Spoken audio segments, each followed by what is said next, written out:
किशोरी लाल जी के बेटे राघव की शादी की बात जगह जगह चल रही थी, लेकिन किशोरी लाल जी को कोई लड़की पसंद ही नहीं आती थी। और उसकी एक ही वजह थी, किशोरी लाल जी का लालची होना। उनको लड़की वालों से मोटा दहेज चाहिए था और इसी चक्कर में एक दिन वो एक बहुत पैसे वाले के घर अपने बेटे का रिश्ता लेकर पहुंचे। उस आदमी का नाम था ओम प्रकाश। देखिए किशोरी लाल जी, मेरी एक ही बेटी है और मेरी सारी संपत्ति जायदाद सब कुछ मेरी बेटी नैना का ही है। पापा, नाम से लगता है बहुत खूबसूरत होगी। कितना अच्छा नाम है ना, नैना। ओ, वैसे बात तो सही है आपकी। अब इतना पैसा है, जमीन जायदाद है, इकलौती बेटी, आप भी क्या करेंगे? सब कुछ उसे ही देंगे ना। बिल्कुल ठीक पहचाना आपने। बस बेटी की शादी और सारी जायदाद उसके नाम। पापा, बिना देखे हाँ कर दीजिए ना। इतना अच्छा रिश्ता फिर कहाँ मिलेगा? माला माल हो जाएंगे हम। मैं अपनी बेटी को बुलाता हूँ। अरे नहीं नहीं नहीं नहीं, आपकी बेटी का नाम नैना है, सुनकर ही लगता है बहुत सुंदर होगी।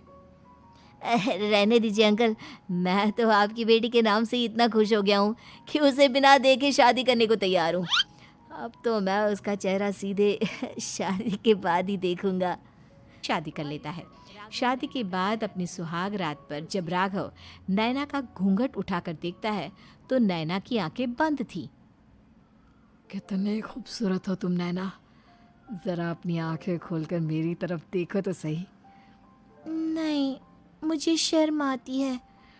अरे, मैंने तुम्हें शादी से पहले भी नहीं देखा, और अब अगर तुम आंखें खोलकर मुझे देखोगी भी नहीं तो मुझे अच्छा कैसे लगेगा? इससे पहले कि नैना अपनी आंखें खोलकर राघव की तरफ देखती, अचानक से लाइट चली गई और राघव नैना को पूरी तरह से देख भी नहीं पाया। अगली सुबह नैना राघव के लिए नाश्ता बनाकर लेकर आई। अरे ये क्या, आधा पराठा सेका हुआ है और आधा बिल्कुल कच्चा। ये तुमने क्या किया नैना? बहू, तुमने क्या आधा पराठा तवे से नीचे लटका कर रखा था, जो आधा सेका है और आधा कच्चा? मुझे जितना दिखेगा उतना ही तो सीखूंगी ना पापा जी। जहाँ जहाँ मुझे नजर आ रहा था वहाँ मैंने सीख लिया, जहाँ जहाँ नहीं दिखा वहाँ कच्चा रह गया होगा। इसका क्या मतलब है? ये कैसा मजाक कर रही है तुम? अरे बहू, तुमने इतना लंबा घूंघट क्यों लगाया हुआ है? देखो, हमारे घर में बहुओं को बेटी की तरह रखा जाता है, और फिर तुम तो इतना सारा माल लेकर आई हो। देखो, ये घूंघट डालकर रखने की कोई ज़रूरत नहीं है। हाँ नैना, पापा जी ठीक कह रहे हैं, तुम तो आराम से रहो, अपना ही घर समझो। नैना अचानक से अपना घूंघट उठा लेती है। अरे ये क्या पापा, नैना की तो एक आंख फूटी हुई है। नाम से नैना, लेकिन ये तो कानी बहू निकली। मेरे साथ धोखा हुआ है, धोखा। बिना दिखाए अपनी कहानी लड़की मेरे संग ब्याह दी। मुझे कहानी भी नहीं चाहिए। मुझे अभी ओम प्रकाश जी से बात करनी पड़ेगी। आखिर उन्होंने मेरे साथ ऐसा किया क्यों? अरे, आप लोगों ने ही तो पापा से कहा था कि आप लोग शादी से पहले मुझे देखना नहीं चाहते। अब मेरे पापा पर क्यों इल्जाम लगा रहे हैं? अरे लेकिन उन्हें बताना तो चाहिए था ना कि तुम कहानी हो, एक आंख से तुम्हें दिखाई नहीं देता। किशोरी लाल और राघव नाराज होकर ओम प्रकाश को अपने घर बुलाते हैं। पापा जी, ये आपने क्या किया? शादी से पहले बताया क्यों नहीं कि नैना की आंखों में परेशानी है? अरे, आप ही ने तो लड़की देखने से मना कर दिया था। और लेकिन आप बता तो सकते थे। आपको तो हमारी बेटी की प्रॉपर्टी चाहिए थी, वो भी पूरी की पूरी। अब क्या हुआ अगर उसे आधा दिखाई देता है? प्रॉपर्टी तो आपको पूरी मिल गई ना। अरे ये क्या बात हुई? मेरी शादी प्रॉपर्टी से नहीं, आपकी बेटी से हुई है। अब ये तो पहले सोचना चाहिए था, तब तो मेरी प्रॉपर्टी देखकर तुम्हारी जुबान लप आ रही थी। लेकिन मैं कानी लड़की को अपनी बीवी बनाकर नहीं रख सकता। पापा, कुछ करिए ना आप।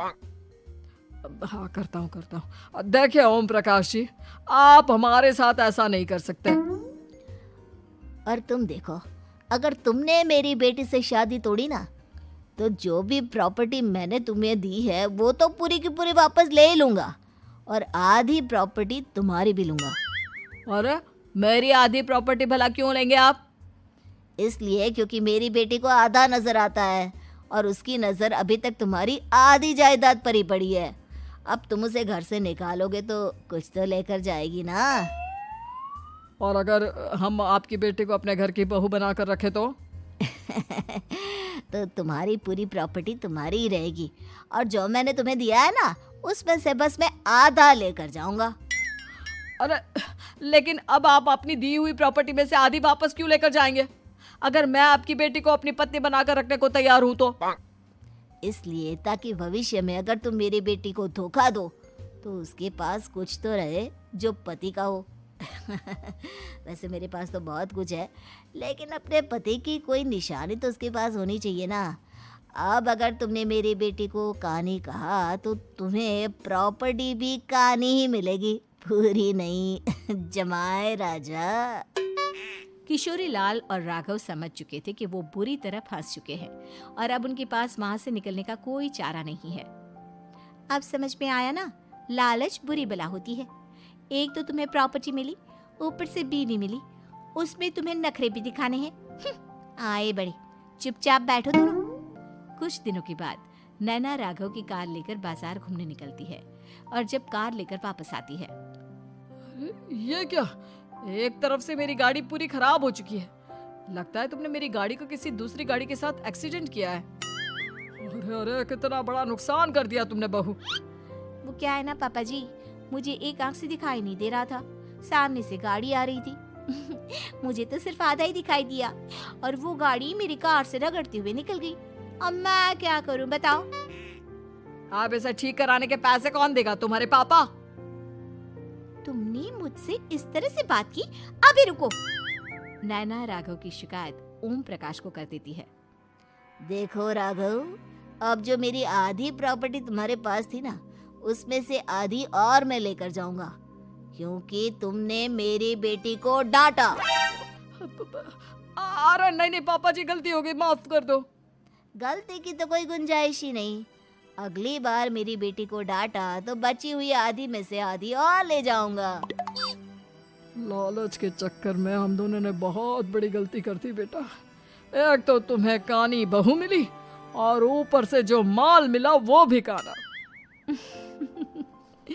इस तरह राघव की हर एक गलती पर ओम प्रकाश उसकी प्रॉपर्टी का आधा आधा हिस्सा लेकर अपना सारा माल वापस ले गया और राघव को कानी बीवी से काम चलाना पड़ा। भाई लालच वाकई में बुरी बला है।